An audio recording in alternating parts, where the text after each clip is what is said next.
Guide. मैं हूं आपकी होस्ट सारा यास और आई होप आप सब ठीक होंगे और अपना संडे अपने फ्रेंड्स, फैमिली, कजिन्स के साथ एंजॉय करे होंगे। बिकॉज आज स्पेशली लाहौर में मौसम जो है वो काफी प्लेजेंट हो गया है, काफी अच्छा हो गया है और पिछले 1-2 हफ्ते से जो गर्मी अपनी पीक पे जा रही थी थैंक गॉड काफी हद तक आज कम हो गई है। सबसे पहले तो मैं आज थैंक्स कहना चाहूंगी लाजवंती को जिन्होंने हमें स्पॉन्सर किया है ये beautiful wardrobe. Thanks to them.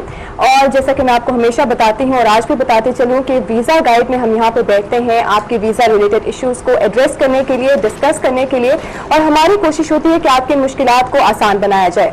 Secondly हमारा ये एक मेन ऑब्जेक्टिव है कि इस प्रोग्राम, इस प्लेटफॉर्म के थ्रू आपको from time to time different countries की वीजा पॉलिसीज पे हम अपडेट करते रहें। अगर आप इन सारे मसले मसाइल का हल जानना चाहते हैं तो आपको हमें कांटेक्ट करना पड़ेगा और कांटेक्ट करने के लिए आपके पास कांटेक्ट डिटेल्स होनी चाहिए, वो सबसे पहले आप नोट करें। हमें लाइव कॉल्स करने के लिए आपको डायल करना पड़ेगा 04236309046। नंबर मैं एक दफा फिर रिपीट कर देती हूँ, नंबर है 04236309046। और अगर आप इन डिटेल अपना मसला हमसे डिस्कस करना चाहते हैं तो हमें ईमेल कीजिए @visaguide@kohinoor.tv या फिर हमें हमारे फेसबुक पेज पे ज्वाइन कीजिए और वहां पे अपने मैसेजेस भेजिए। हमारी कोशिश होगी कि जल्द से जल्द आपके मैसेजेस का आपको रिप्लाई किया जाए और आपकी प्रॉब्लम्स को सॉल्व कर दिया जाए। आपके इन तमाम प्रॉब्लम्स के सोल्यूशन के लिए और आपको एक कंप्लीट गाइडेंस देने के लिए हमारे साथ हमारे एक्सपर्ट मौजूद हैं मिस्टर मुदस्सिर। अस्सलाम वालेकुम। सारा, कैसे हैं आप? ठीक ठाक, अल्लाह का शुक्र है। अच्छा, कैसा है आपका लास्ट वीक? क्या एक्टिविटीज चलती रही? लास्ट वीक में लाहौर में था तो लाहौर में एक ही एक्टिविटी थी, गर्मी और गर्मी से ज्यादा लोड शेडिंग तो खैर पिछले वीक की नहीं है ना, वो तो पिछले सालों की एक्टिविटी है। हाँ जी, बहुत ज्यादा एक तो गर्मी थी और कुछ ये गर्मी थी, कुछ साथ गर्मी शामिल हो गई आज़ाद कश्मीर के इलेक्शंस की पॉलिटिकल पार्टीज में भी। और बहुत आज़ाद कश्मीर के लोग इस लिहाज से खुशकिस्मत हैं कि उन्होंने मेन स्ट्रीम के लीडर्स को इस मौके पे ख़ास तौर पे देखा कि वो आज़ाद कश्मीर गए, उन्होंने वक्त निकाला, आज़ाद कश्मीर गए। और कुछ उन्होंने ये भी देखा कि हमारे मेन लीडर्स एक दूसरे के खिलाफ, एक दूसरे को नीचा दिखाने के लिए कहाँ तक जुबान इस्तेमाल करते हैं। ये भी देखा जो कि एक लम्हा फिक्री है इन लीडर्स के लिए। लोगों ने तो एनालाइज कर लिया इनको और हमारे लिए भी, बेसिकली अवाम के लिए भी कि कौन से पार्टीज उनको लीड कर रही हैं। This is very unfortunate. ये भी बात है। ये रहा। फिर उसके बाद वोटर्स तो इस लिहाज से भी बड़े खुश थे कि जिनको उन्होंने सालों में नहीं देखा, पूरे 5-5 साल नहीं आए, आजकल उनके चेहरे उनको नजर आ रहे थे। खास इस इलेक्शन की खास तौर पे ये बात थी कि जैसे गिलगित बल्तिस्तान के इलेक्शन में मेन स्ट्रीम पाकिस्तान की पार्टीज ने इनिशिएटिव लिया था और इंटरेस्ट लिया था, इसी तरीके से आज़ाद कश्मीर के इलेक्शन में, पिछले इलेक्शन से ये बात शुरू हो गई है कि वहाँ पे जो बाकी पार्टीज हैं, पाकिस्तान की पार्टीज हैं, और ये बहुत अच्छा स्टेप है। एक लिहाज से ये अच्छा है, स्टेप है। लेकिन एज सच आज़ाद कश्मीर की जो पॉलिटिक्स है, उस पॉलिटिक्स में अभी तक भी जो ब्रादरीज़म है, जब भी गवर्नमेंट्स बनती हैं तो उस वक्त ये चीज़ सामने आ जाती है कि नो मैटर हुकूमतें उलटती भी उसी वजह से हैं और बनती भी इसी बुनियाद पे हैं कि जो ट्राइब्स का वहाँ पे सिस्टम अभी भी मौजूद है। ये कल्चर तो हम अपने सेम में भी देखते हैं। ये देखते हैं, लेकिन ये है कि ऐसा मतलब इसका तो अब 38 सीट्स होती हैं और बाज़ औक़ात ये होता है कि शायद 2 या 4 या 6 लोग ऐसे होते हैं कि जिनके पास कोई मिनिस्ट्रियलशिप नहीं होती, कोई एडवाइजरशिप नहीं होती। पूरी की पूरी जो कैबिनेट होती है, पूरी की पूरी जो असेंबली होती है, वो कोई डेजिग्नेटेड भी होती है। तो अभी भी हालात जो नज़र आ रहे हैं वो ऐसे नज़र आ रहे हैं कि कोई हंग स्टाइल में होगा। पोजीशंस इस तरह से लग रही हैं और 2-3 ऐसे मेजर हल्के हैं कि जिन हल्कों में अगर प्रॉब्लम मतलब जो लोग एक्सपेक्ट करते आ रहे हैं उसके खिलाफ अगर नतीजा जाएगा तो उसमें पार्टीज चेंज हो जाएंगी। हाँ जी, इस हद तक पोजीशन है उनकी। मतलब पार्टी से मुराद ये है कि उनके कोलिशंस जो है ना वो बहुत काउंट कर रहे हैं इसमें सारी चीज़ें। और आज हम अभी डिस्कस कर रहे थे कि आज ऑब्जर्व किया जा रहा है इंटरनेशनल डे अगेंस्ट नहीं, एंटी नार्कोटिज्म के हवाले से इंटरनेशनल डे जो है वो भी ऑब्जर्व किया जा रहा है। तो उसके बारे में अगर आप कुछ वर्ड्स कहना चाहें, क्योंकि आजकल की जो यंग जनरेशन है वो अपनी मतलब मॉरल वैल्यूज और उस चीज़ से डिफाई करके इस चीज़ पे इस हद तक लग चुकी है, तो उसके लिए क्या किया जा सकता है? सारा सबसे बड़ी जो वजह नज़र आती है, जो देखनी भी चाहिए और जो समझनी भी चाहिए, कि हमारे जो कल्चर है या हमारा जो लाइफस्टाइल है या जो हमारा रहने का अंदाज है, उसमें तफरीह का पहलू खत्म हो गया। बिल्कुल ये बात ठीक है। तफरीही मकामात नहीं रहे, जो आपकी फैमिली एंटरटेनमेंट थी वो नहीं मौजूद है। सिनेमा का जो एक कल्चर था, थिएटर का कल्चर था, सारा कुछ है। किसी भी जगह पे कोई एक्टिविटी नहीं हो रही थी और ये सब जो चीजें ये फ्रस्ट्रेशन को जन्म देती हैं।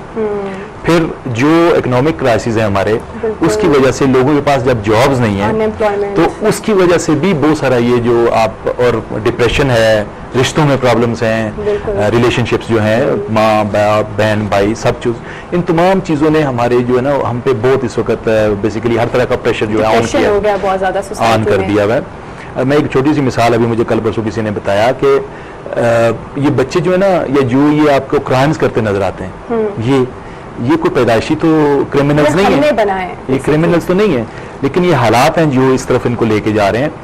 ये रायगंज के इलाके में किसी एक डिपार्टमेंटल स्टोर पे ये वाकया हुआ पिछले दिनों में कि जो उस डिपार्टमेंटल स्टोर में शॉपिंग के लिए जा रहा था, उसमें कुछ लोग पहले से मौजूद थे जो कि गन पॉइंट पे उन लोगों से जो उनके पास मौजूद होता था उनको छीन के उनके रखते गए, और उनको जो शॉपिंग के लिए आते थे, जाहिर है जो मतलब जो वहां से उन्होंने डिपार्टमेंटल स्टोर से तो जो लेना था लिया, इसके अलावा भी जो लोग वहां पे आ रहे थे शॉपिंग के लिए, चाहे उनके पास 500 रुपए हैं, चाहे उनके पास 50,000 रुपए हैं या कुछ भी है, इवन जो डिलीवरी वैन्स आती हैं उनके पास चूंकि कैश बिग होता है, तो उनको भी उन्होंने लूटा। और उसके बाद वो आराम से वहां से, पहले 4 लोग थे, 2 पहले निकले और 2 उसके बाद फिर 1 बाय 1 करके निकल गए, और उनके पास पिस्टल्स थे। तो ये जो चीजें सारी होती जा रही हैं, इनके सिर्फ और सिर्फ इनको एक तो ताकत के साथ नहीं कुचला जा सकता, और दूसरा फैसिलिटेट करने की जरूरत है, एजुकेट करने की जरूरत है, अपॉर्चुनिटीज प्रोवाइड करने की जरूरत है। मेरे ख्याल से तो हर सोसाइटी लेवल पे हम जो भी प्रॉब्लम देखते हैं उसका रूट कॉज अगर हम देखें तो वो पॉवर्टी है। पॉवर्टी है, वही मतलब आपको डिफरेंट जराइम करने पे, क्रिमिनल एक्टिविटीज में इंटरेस्ट, पॉवर्टी से भी ज्यादा मैं ये कहूंगा कि लैक ऑफ अपॉर्चुनिटीज है और गाइडेंस है। देखिए ना, आपके पास यूथ है बहुत बड़ी, अगर आप उसको यूटिलाइज नहीं कर रहे तो पॉवर्टी तो एक रिजल्ट है, कोई प्लेटफॉर्म ही नहीं है यूथ के पास। पॉवर्टी तो एक रिजल्ट है ना, लेकिन आपके पास सब कुछ मौजूद है। हंडिया के लिए आपके पास तमाम मसाले मौजूद हैं, आप मसाले मिक्स नहीं कर रहे। That's how it is. और सेकेंडली एक ये पॉइंट भी है कि पेरेंट्स जो है अपनी एक सोशल रिस्पॉन्सिबिलिटी, लाइक अपने बच्चों को फाइनेंसेस दे दिए, अच्छा लाइफस्टाइल दे दिया, पैसा दे दिया, सब कुछ दे दिया, लेकिन उसके अलावा बच्चों की जो एक तरबियत और उनकी अपब्रिंगिंग में जो है वो उस तरह से अब रोल प्ले नहीं कर रहे जिस तरह से पहले करते थे। तब मैं जनरलाइज नहीं कर रही, लेकिन इस तरह के कुछ केसेस हैं, होते हैं, मतलब वो तो सारी चीजें। अब मेन चीज यही आ जाती है कि we have to think and we have to act. Exactly. और इसी के साथ ही हम आज का टॉपिक भी आपको बताते चलें कि आज हम किस टॉपिक पे डिस्कशन करने जा रहे हैं। आज का टॉपिक भी बेसिकली हमारे लास्ट टाइम जो हमने डिस्कस करना स्टार्ट किया था सिंगापुर, उसी की कंटिन्यूएशन है। लास्ट टाइम हमने जिस तरह आपको बताया, इन डिटेल बताया कि स्टूडेंट वीजा आपने किस तरह से एक्वायर करना है, आपकी एंट्री रिक्वायरमेंट्स क्या होंगी, आपका प्रोसेसिंग टाइम पीरियड क्या होगा, प्रोसीजर्स क्या होंगे, and once you go there तो वहाँ पे आपके लिए क्या अपॉर्चुनिटीज हैं, क्या स्कोप है। हमने आपको टॉप लीडिंग यूनिवर्सिटीज के नाम बताए और किन किन फील्ड्स में आपको वहाँ पे एजुकेशन प्रोवाइड की जाती है। आज भी हम सिंगापुर को डिस्कस करेंगे, लेकिन फोकस हमने शिफ्ट कर लिया है टुवर्ड्स बिजनेस वीजा। आज हम बिजनेस वीजा के बारे में बताएंगे, रिक्वायरमेंट्स, प्रोसेसिंग टाइम पीरियड, आपके पास फाइनेंसेस कितने होने चाहिए, और सेकेंडली आपका बिजनेस प्लान कितना यूनिक और कितना आइडियल होना चाहिए ताकि जब आप वहां पे जाएं और अपना प्रेजेंट करें तो आपकी रिजेक्शन के चांसेस बहुत कम हो जाएं। सो ये सारी डिटेल्स हमें बताएंगे हमारे एक्सपर्ट मिस्टर मुदस्सर जी। सारा लास्ट हमने जैसे स्टूडेंट वीजा को हमने कवर किया फुली, उसके बाद आ जाता है कि बिजनेस की क्या अपॉर्चुनिटीज हैं और उसके लिए क्या प्रोसीजर हो सकता है, एक तरीकाकार। दूसरा, सिंगापुर में एक जो और एक्टिविटी है वो ये है कि आपकी कोई भी क्वालिफिकेशन हैं किसी की तरह के हैं और आप जाके अपने लिए जॉब्स ढूंढना चाहते हैं, और आप इतना अफोर्ड कर सकते हैं कि आप वहां पहुंच जाएं और पहुंच के आप जॉब्स ढूंढ सकें।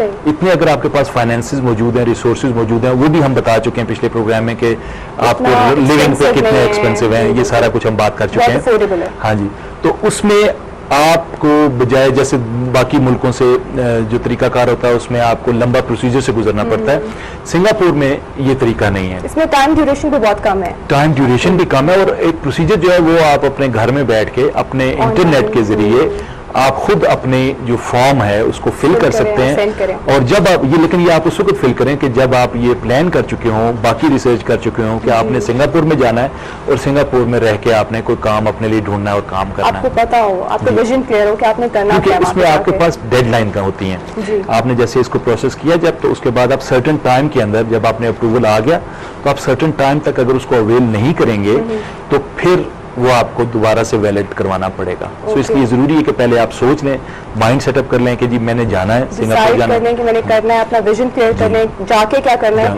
और फिर रिसर्च करके अपना फॉर्म फिल जी। कर और इसमें जो भी मतलब जैसे मुख्तलिफ प्रोफेशंस में जैसे हैं लोग, वो तमाम लोग इसमें कर सकते हैं। डॉक्टर्स कर सकते हैं, इंजीनियर्स कर सकते हैं, नर्सेज कर सकती हैं, इलेक्ट्रिशियंस कर सकते हैं, कोई भी आपकी जो भी आपकी बहुत स्किल्स और सारे ट्रेड्स opportunities मौजूद हैं। हैं, उसमें आपने अपनी स्किल्स के मुताबिक फॉर्म फिल कर देना है। और अगर वो आपको परमिट इशू हो जाता है जी। तो you are eligible to go Exactly. And work. उसकी थोड़ी सी डिटेल में इसलिए बताना चाहूँगा कि डिटेल में हम जाएंगे, लेकिन उससे पहले हमें कॉल लेनी है। जी, call जी, हेलो, अस्सलाम वालेकुम। वालेकुम अस्सलाम। जी, कौन? मैं हामिद सईद बात कर रहा हूँ मुल्तान से। जी हामिद, क्या पूछना चाहेंगे? जी, मुझे मालूम करना था सिंगापुर के लिए जो लंदन परमानेंट रेजिडेंसी का वीजा इशू होता है, उसके लिए इमिग्रेशन अथॉरिटीज क्या स्टैंडर्ड या क्या क्राइटेरिया रखती हैं कि उसकी एप्लीकेशन अप्रूव करें या रिजेक्ट करें?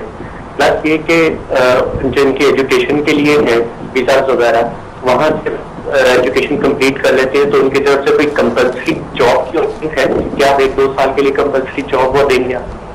बस ये 2 चीजें मुझे पूछी। Okay, thank you so much. आपके क्वेश्चन का हम आंसर देते हैं। जी, इनका जो पहला सवाल है उसमें जो है उस पर मैं बाद में आता हूँ, पहले मैं जवाब देता हूँ सेकंड का।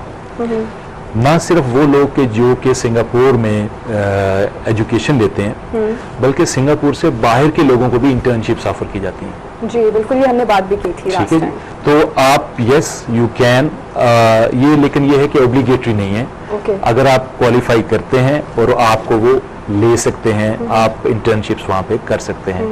पहला जो सवाल था इनका वो था, रेजिडेंस के बारे में हाँ जी, कि रेजिडेंस के लिए क्या था? कि क्या क्राइटेरिया, एलिजिबिलिटी क्राइटेरिया क्या है, वहाँ की इमिग्रेशन जो है आपको किस तरह से क्या रिक्वायरमेंट्स फुलफिल करनी पड़ेंगी?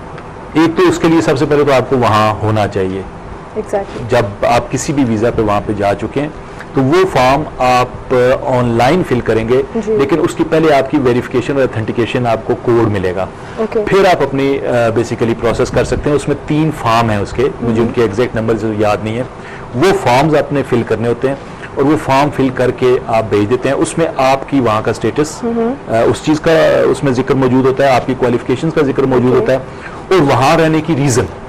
सही। मेन 3 चीजें होती हैं कि रीजन क्या है, वेदर आप स्टूडेंट हैं या आपको कोई जॉब रिक्वायर हो गया है या आप बिजनेस के लिए आपने समझा कि आप उस इमिग्रेशन में चले जाएंगे। तो जिस Okay. भी आप चीज में जाना चाहेंगे, इन 3 चीजों को मिला के तो आप इमिग्रेशन के लिए अप्लाई कर चलिए, सकते हैं। ठीक है, thank you so much. I hope आपको अपना आंसर भी मिल गया होगा। इसी के साथ ही हमें जाना एक छोटी सी कमर्शियल ब्रेक पे।